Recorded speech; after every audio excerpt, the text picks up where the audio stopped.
Yo, what up guys, I'm Sammy and welcome back to the Soul Brothers channel, and today I'm going to be reviewing the Adidas D-Rose 773 2020.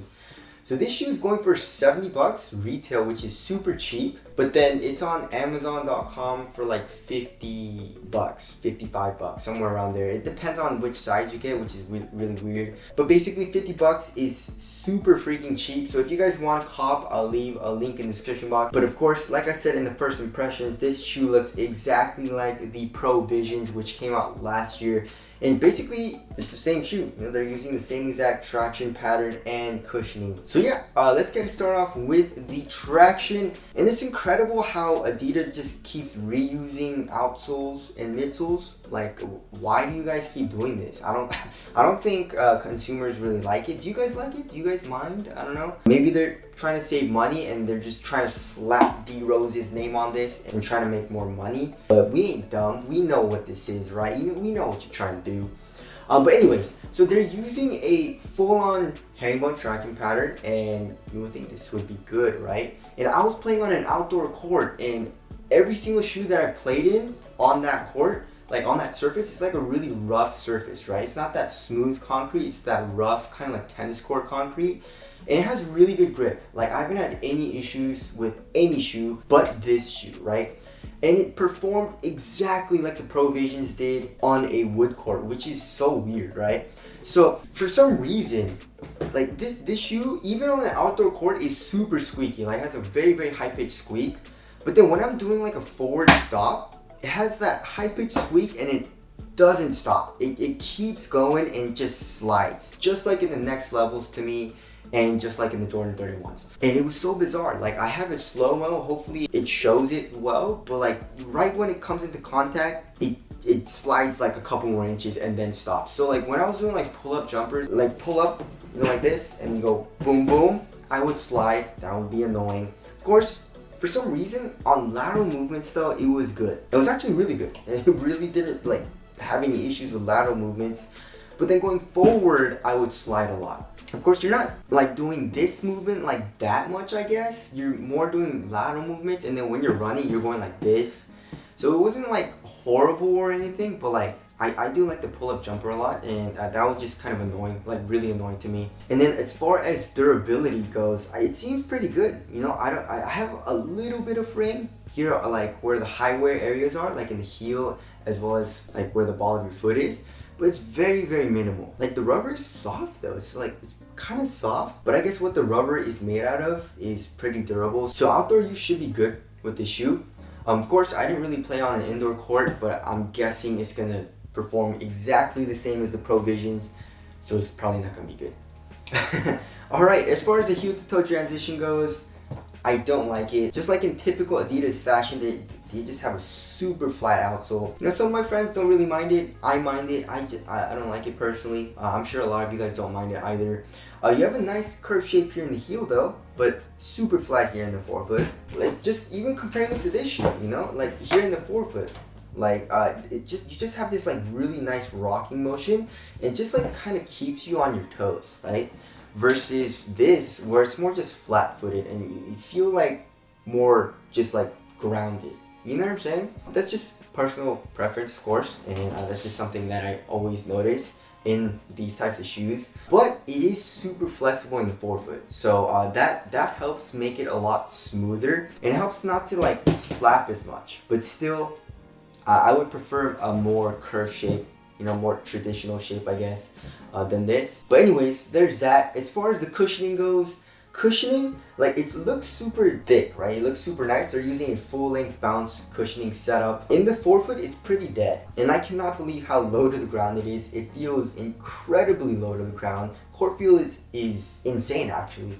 It reminds me of like the Harden Volume 1. That's how low it feels. Or maybe even the Harden Volume 4. You know, it's super low. The heel is also really low. Like, from the side, it doesn't, like, it looks super thick, right? But then your foot is probably like sitting like around here. This is more just acting like a sidewall. So like underneath my heel, I didn't really feel anything, right? Right here in the middle, smack in the middle, there's really nothing. But I can feel the bounce cushioning more just like on the sides of the shoe, right? So when you're digging the shoe in like here in the back, and like here on the sides. You can definitely feel it. But personally, I would like to feel the cushioning just like right underneath your, like my heel. But you know, it's not bad. It has a nice little bounce to it, like very subtle bounce. And impact protection was okay. You know, it's actually really thin. Like doing hard impacts didn't really feel too good on my feet. But of course, I am playing on outdoor concrete court, right? So if you want something more responsive with adequate impact protection and with just the subtle, like slightest bounce here in the heel, then this is a great cushioning setup for you. But for me, in my personal opinion, it definitely isn't my favorite. Although I usually do like bounce, I don't think it's my favorite here in this setup. Alright, moving on to the materials. They're using like a textile mesh material, and basically goes throughout the entire upper. Once you get into the midfoot area, this black mesh kind of goes over that. And then here in the heel, you have like a really crappy synthetic leather pull tab, but it actually works pretty well. And also where your Achilles is, like in the back of the heel, you have this sweater cuff type of material, and that feels nice as well, like stretches a little bit. And this heel tab definitely makes it really easy for you to put the shoe on. And as far as the tongue goes, it's pretty well padded, so that feels comfortable as well. And then the ankle area, you have a good amount of padding. So of course, that doesn't help make the shoe feel minimal, but it feels comfortable. And that's exactly what this material is, right? It's for 50 bucks. I mean, $70 retail, but it's going for, like, you can get it for 50 bucks.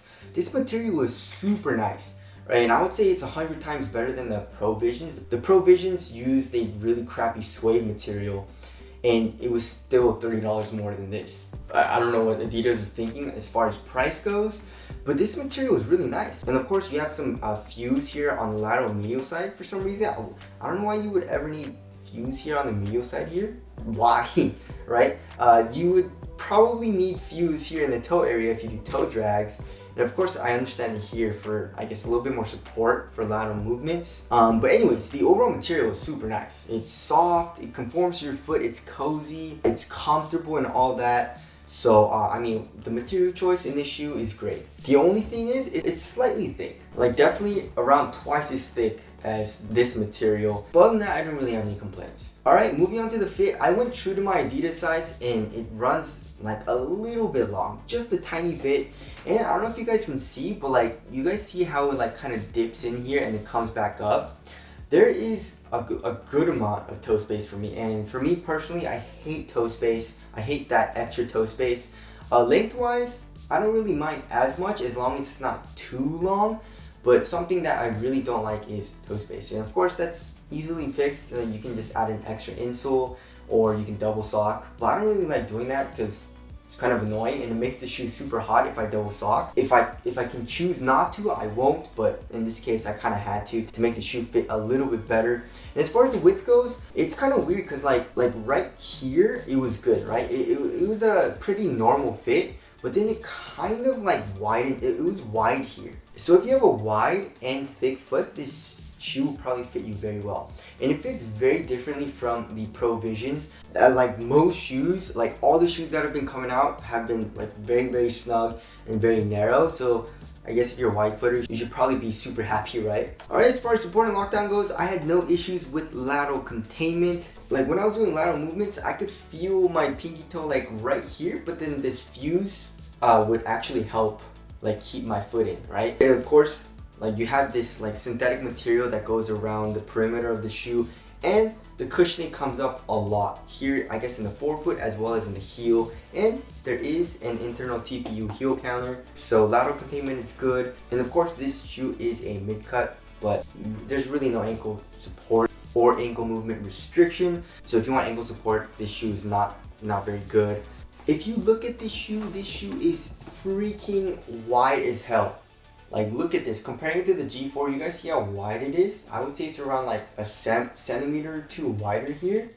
So you're super low to the ground. It's a very wide base, so I felt like laterally stable. So you're probably not gonna roll your ankle unless you like step on someone's foot or you land wrong. And then as far as the weight goes, I would say it's around like 12. Ooh, 12.63 ounces. So that's around average. And I would say it feels average as far as weight goes. It just feels a little chunky, especially with this midsole. Like it's so bubbly and chunky. And also the material is not the thinnest.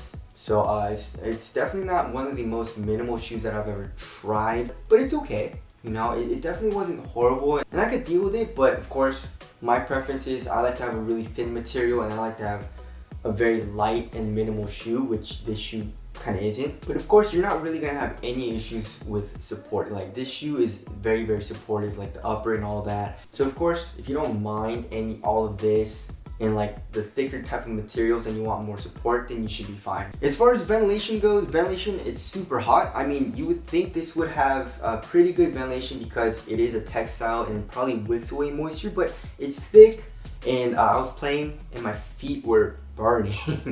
It was like 95, 96 degrees outside. Like for the past like week or two, it was insane. It was super hot. So my foot was very, very hot in this, and ventilation is not very good. As far as the aesthetics go, I kind of like it. I definitely like it better than some other Adidas shoes, like Adidas budget shoes that have been coming out. And I definitely do like this colorway. So tell us what you guys think of the aesthetics down in the comment section below. But wrapping things up, yeah, nah, it's definitely not a shoe for me, and I didn't like it. There's just a lot of little things that I didn't like the traction with the slipping, the cushioning, especially the cushioning being like bubbly and bulky and chunky. Materials, they were nice. Like I said, the quality is nice, especially in the toe box area, but it's just a little bit thicker than I would like. And like it being flat, you know, I don't like that either. So because of all those reasons, I didn't really enjoy it all too much. I mean, I could get by with it, and it wasn't something that I definitely like couldn't play in or anything. And it also wasn't something where it's just like, oh, I have to take this off my foot, I cannot play in this. It wasn't anything like that. I just didn't really enjoy playing it. You know what I'm saying? So yeah, it's really hard for me to recommend. If you tried the Pro Visions and you like the Pro Visions, then of course you like this shoe. And if you don't mind the Adidas shoes where, you know, you've tried the next levels, you've tried the Marquee Boost with the flat kind of outsole and like the chunkier midsole and like the thicker materials and all that, then you should be fine. It's just something it's not my cup of tea. I guess is what I'm trying to say, right? Of course, if you're trying to save money for 50 bucks, this is a fairly good performer for 50 bucks. Of course, if it was like 120 bucks, I'd be like, don't get it. But 50 bucks, 70 bucks, it's worth the money. So anyway, that concludes my review of the D-Rose 773 2020. Again, if you guys want to cop, I'll leave a link in the description box. Thank you guys for watching, and I'll see you guys in the next one.